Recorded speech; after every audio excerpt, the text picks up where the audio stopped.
Chapter 1. The Abandoned Toy Shop. The dusty sign above the entrance read, Holloway's Toys. The letters faded with time, their edges curled like brittle parchment. The once vibrant storefront had been reduced to a crumbling relic of a forgotten past. Cobwebs draped across the cracked glass windows, where shadowy figures of dolls and puppets stood frozen in eerie silence. Lillian stepped forward hesitantly, gripping the rusted doorknob. A gust of wind whispered through the narrow alley behind her, carrying with it the faintest sound of giggling children. She knew it wasn't real. No one had set foot in this shop for decades.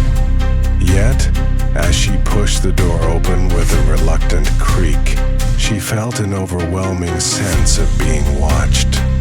The air inside was stale, thick with a scent of aged wood and forgotten memories. Shelves lined with porcelain dolls, marionettes, and plush animals stood eerily undisturbed, their eyes reflecting the dim glow of the street lamp outside. Lillian's gaze settled on a small wooden doll sitting alone on a rocking chair in the center of the room. Its glassy blue eyes stared straight at her. Something about it felt wrong. A sudden rustling noise from behind one of the shelves made her spin around, heart pounding. Nothing moved, but the uneasy sensation in her chest only grew stronger. As she turned back toward the doll, she gasped. The chair was rocking gently. Lillian took a shaky step back. The shop was abandoned, yet it felt alive, as if it had been waiting for her to arrive. She turned toward the counter, where an old ledger lay open, the pages yellowed with age. Her fingers trembled as she flipped to the last entry. Final order placed. One doll remains. It is watching. A chill ran down her spine. Then the door slammed shut behind her. Chapter 2. The Doll That Watched. Lillian's breath came in short, uneven gasps as she turned to face the locked door behind her. The sudden slam had rattled the entire toy shop, leaving the air dense with an unnatural stillness. She swallowed hard and forced herself to turn back to the room, her eyes settling on the wooden doll in the rocking chair. It was no longer sitting where she had first seen it. Her stomach twisted as she spotted it on a lower shelf nearby, its blue eyes now angled upward, staring straight at her. She hadn't heard it move. She hadn't looked away for long. And yet, there it was, watching. A soft scraping sound filled the shop. Lillian's skin prickled as her eyes darted toward the far end of the room, where the shelves seemed deeper in shadow than before. The dolls, lined up in neat rows, were facing forward, their vacant expressions unchanged. But something was different. Something was off. She took a slow step forward, the wooden floorboards groaning under her weight. Her fingers trembled as she reached toward the doll on the shelf, hesitant but compelled by an inexplicable pull. Just as her fingertips brushed against its carved frame, a whisper drifted through the air. "You shouldn't be here." Lillian yanked her hand back with a sharp gasp, her heart slamming against her ribs. The whisper hadn't come from behind her. It hadn't come from the doorway or the windows. It had come from the doll. The shop seemed to tighten around her, the walls pressing inward, the air thick with something unseen. The rocking chair creaked once more, its gentle motion slow and deliberate. The shadows stretched unnaturally, as if something else lurked within them, just beyond sight. And then the doll blinked. Chapter 3: The Locked Workshop. Lillian's fingers trembled as she moved through the dimly lit toy shop, her eyes darting toward the door at the back of the room. It was different from the others, sturdier, untouched by time, its dark wooden surface strangely polished. A heavy brass lock secured it in place, and something deep inside her whispered that it was meant to stay that way. Yet she couldn't ignore the feeling that the answers lay beyond it. She reached out, running her fingers over the lock, and the moment her skin touched the metal, a sharp jolt of cold pulsed through her veins. The temperature in the room dropped instantly, her breath coming out in visible puffs. The shadows around her deepened, creeping along the shelves, stretching unnaturally toward her. Then a sound, a faint scratching from the other side of the door. Lillian swallowed hard. The rational part of her screamed to leave, to turn around and forget she ever set foot in this cursed shop. But something else, a force beyond her control, urged her to stay. She backed away slightly, but the moment she did, the lock clicked. Her breath hitched. The brass mechanism twisted on its own, the metal groaning as if protesting against unseen hands. A long, slow creak echoed through the shop as the door inched open. Darkness spilled from the gap like ink, thick and suffocating. The scent of dust and decay rushed out, filling her lungs with something ancient and rotten. The workshop was waiting. Lillian hesitated, peering into the room beyond, her stomach clenched. Rows of half-finished dolls lined the walls, hollow-eyed, stitched mouths frozen mid-smile. Some had missing limbs. Others lay scattered across wooden workbenches like discarded carcasses. The air was thick with the lingering scent of varnish and something far more unpleasant. And then, amidst the lifeless figures, she saw movement. One of the dolls turned its head toward her. Chapter 4: Whispers in Porcelain. Lillian's breath hitched as she stepped into the workshop. The dim light flickered, casting jagged shadows across the walls, where rows of porcelain dolls sat in eerie silence. Their painted eyes stared blankly ahead, their frozen expressions somewhere between innocent and menacing. She took a slow step forward, careful not to disturb the dust-covered floor. The room was unnaturally cold, the air thick with an unspoken presence. The dolls, though unmoving, felt alive, watching, waiting. A whisper slithered through the silence. Lillian spun around, her pulse hammering. The sound had come from the rows of dolls, but none had moved. She swallowed hard, taking another cautious step. Then, the whisper returned, clearer this time. "Help me." Her stomach twisted. The voice was faint, fragile, almost childlike. It seeped from the porcelain figures, not spoken aloud, but embedded within the very air. Lillian reached toward a doll with golden curls and a delicate blue dress, her fingers trembling. The whisper came again, sharp and desperate. "Don't touch it." A sharp chill raced up her spine as the dolls shifted. Their glassy eyes darkened, their expressions twisting ever so slightly. Lillian yanked her hand back, her breath coming in shallow gasps. The room groaned. A slow creaking noise echoed through the workshop as the dolls began to move, not on their own, but as if guided by unseen hands. The rows of figures tipped forward, their rigid forms clicking against one another like a chorus of broken bones. Then the first doll fell. It shattered against the floor, but it did not break into pieces. Instead, it crumbled into something soft, something human. Fingers twitched in the dust. Lillian screamed. Chapter 5: The Forgotten Collection. Lillian's breath remained unsteady as she stepped further into the eerie workshop.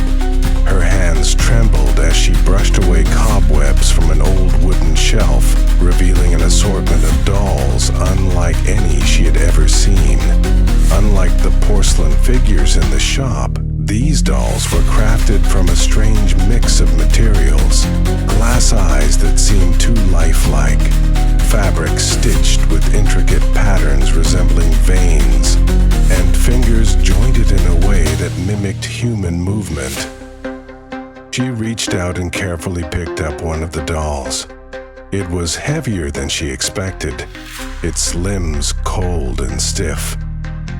As she turned it over, she noticed a small tag attached to the back of its delicate lace dress.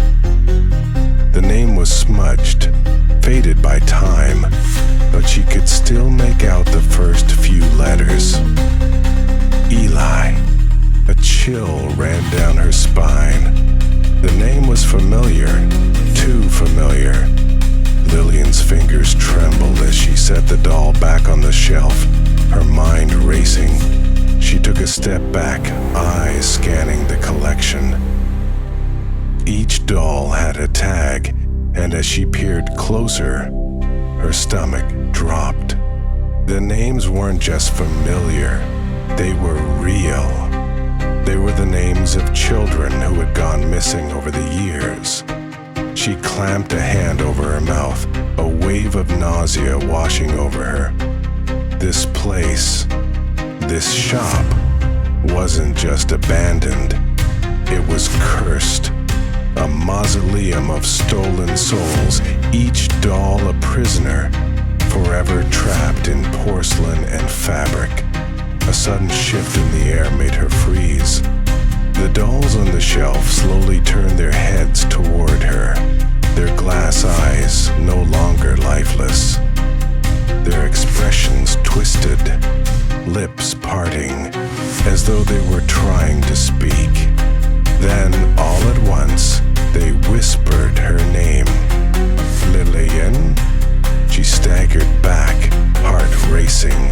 But before she could run, the door behind her slammed shut. Chapter 6: The Puppeteer's Hands.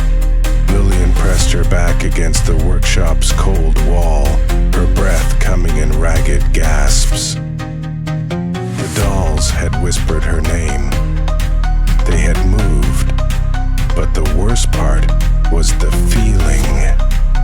An overwhelming presence. Something unseen, but undeniably there, watching her every move. The air thickened, charged with something ancient and powerful. Then, from the darkness beyond the shelves, a slow, deliberate creaking sound filled the space.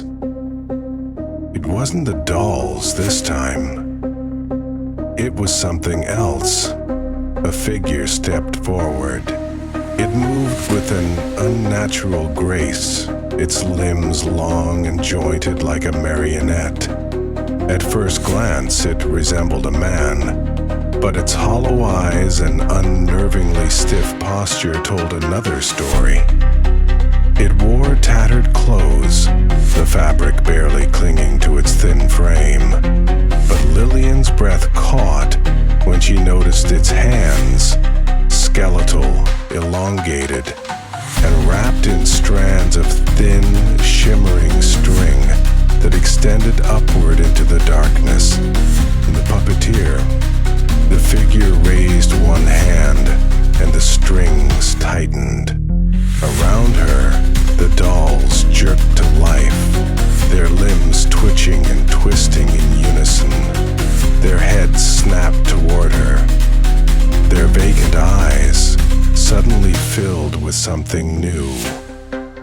Awareness. Lillian turned to run, but the strings coiled down like snakes, wrapping around her wrists and ankles. She gasped, struggling, but the more she fought, the tighter they pulled, lifting her off the ground. She was being turned into one of them. The puppeteer stepped closer, its head tilting as if inspecting its newest creation. With slow precision, it reached into the folds of its tattered cloak and pulled out something small and delicate, a wooden mask. Lillian thrashed as the mask neared her face, her scream swallowed by the silent, watching dolls. Then, just before the mask touched her skin, the strings suddenly snapped. She hit the floor hard, gasping for breath. The puppeteer froze, its hollow gaze locked on her.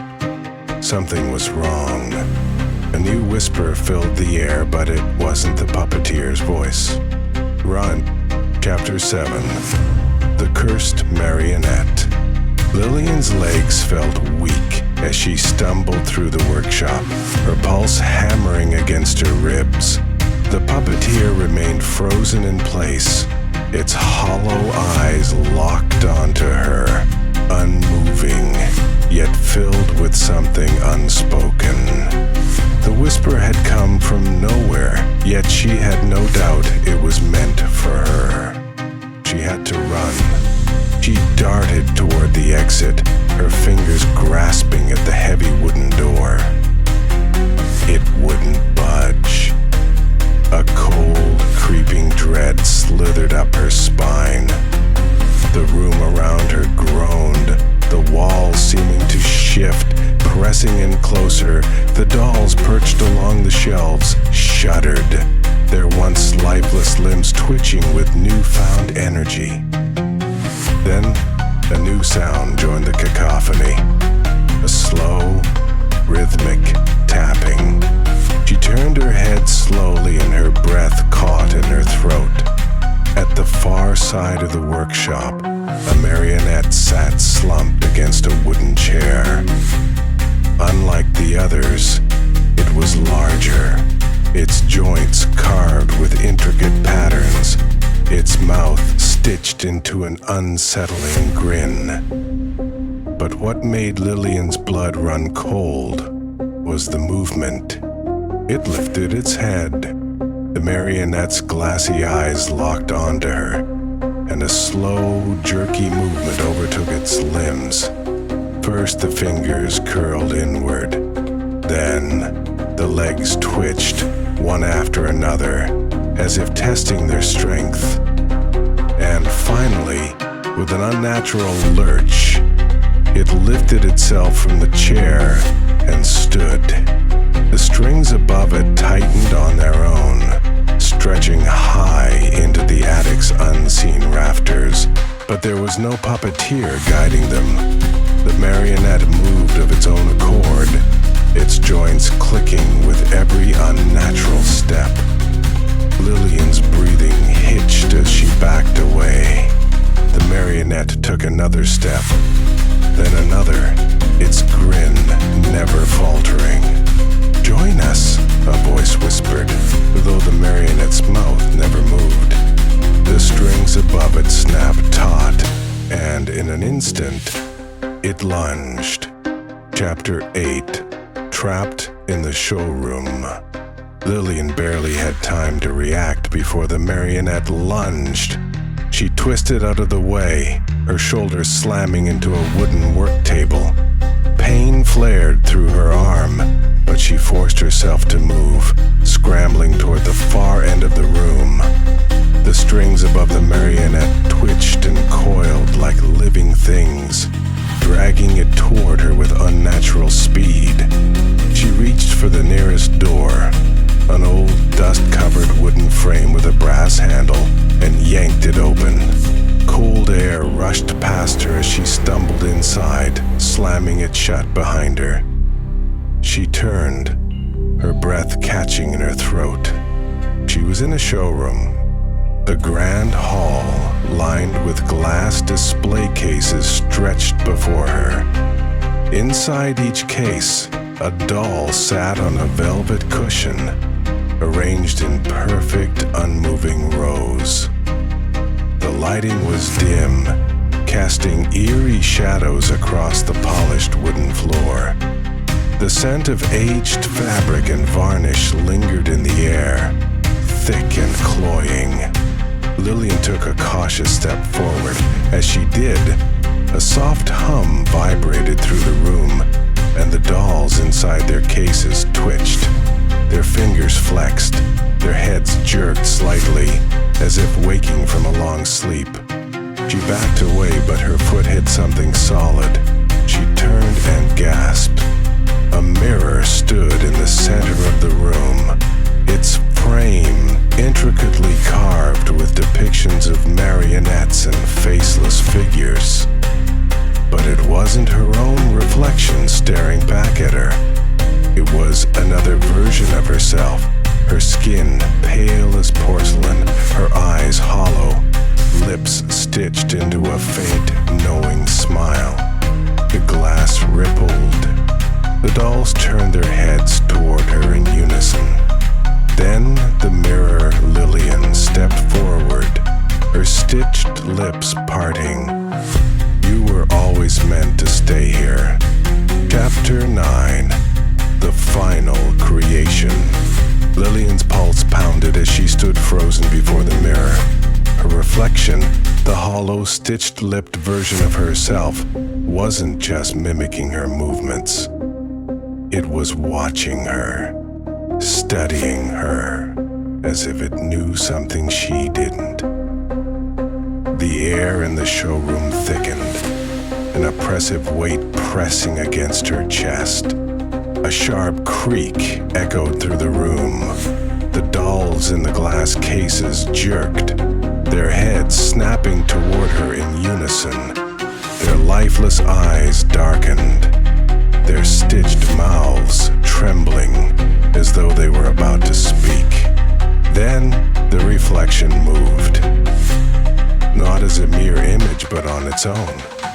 Lillian gasped as her double stepped forward, pushing against the surface of the glass. The mirror rippled like disturbed water, warping reality itself. The figure's stitched lips curled upward in a grotesque mockery of a smile. "Come," it whispered, the voice layered as if multiple voices spoke as one. "It's time." Lillian took a step back, but the floor beneath her shifted. The wooden planks groaned as though something beneath was pushing upward. The cases lining the room rattled, and cracks spread across the glass. Porcelain fingers twitched, reaching for her. A deafening snap rang out. The mirror shattered. The reflection lunged through the shards, its hollow eyes gleaming with something unnatural.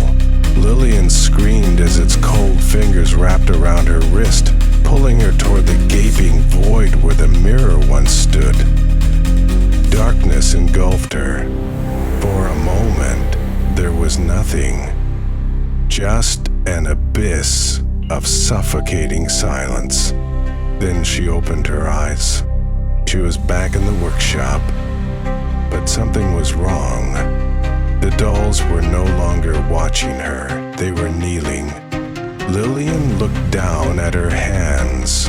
Her fingers were no longer her own. They were stiff, jointed, wooden. She tried to scream, but no sound escaped. The transformation was complete. She was the Dollmaker's final creation. Chapter 10. The Dollmaker's Legacy. Lillian's mind was screaming, but no sound came from her stitched lips. Her body, no longer flesh but wooden porcelain, moved without her command. Her fingers curled stiffly, joints clicking like an old, worn-out marionette. She was no longer herself. Around her, the dolls remained kneeling in silent reverence, their hollow eyes reflecting her new form. A deep understanding settled into her. She was not the first. She would not be the last.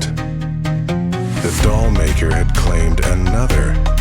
The shadows in the workshop deepened, shifting like living creatures. From the far corner, a presence stirred. A figure emerged. A silhouette draped in darkness, its long fingers covered in dust and dried varnish. The Dollmaker. Lillian wanted to run, to fight, but her limbs obeyed a different master now. The Dollmaker approached, tilting its head as it observed her new form. With slow, deliberate movements, it lifted a small brush and dipped it into a bowl of dark lacquer. The cold sensation of paint touched her cheeks, sealing the transformation with one final stroke. A whisper echoed through the room, carried on a voice both ancient and familiar. Perfect. Lillian felt something slipping away. Her memories, her past, her humanity. They unraveled like thread, disappearing into the abyss of the Dollmaker's will.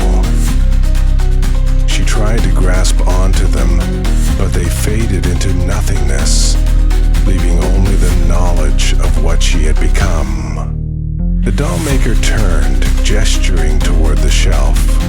Her body obeyed, stepping into place among the others. Her joints locked, her vision dimmed. The world became small, confined to glass and dust and silence. Another doll for the collection.